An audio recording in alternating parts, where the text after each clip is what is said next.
গ্রামের প্রান্তে একটি পুরনো ভাঙাচোরা বাড়ি ছিল। সবাই বলে ওই বাড়িতে রাতের বেলা আলো জ্বলে ওঠে, অথচ কেউ সেখানে থাকে না।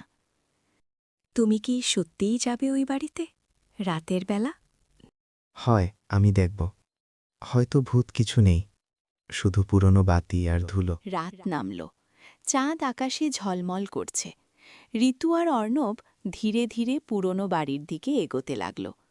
বাড়ির দরজা খোলা আর ভেতরে অদ্ভুত নীরবতা। তুমি শুনছ? যেন কেউ আমাদের ডাকছে।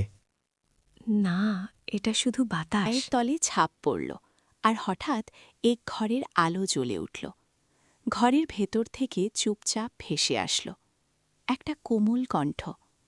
এখানে কেউ কি আছে? হ্যাঁ, আমরা এখানে। ভূত? তুমি কি কেউ মানুষ? আলো জ্বলে থাকা ঘরটি খুঁজে তারা দেখল সেখানে এক বৃদ্ধা মহিলা বসে আছে, কিন্তু তার চোখে অদ্ভুত এক দুঃখ।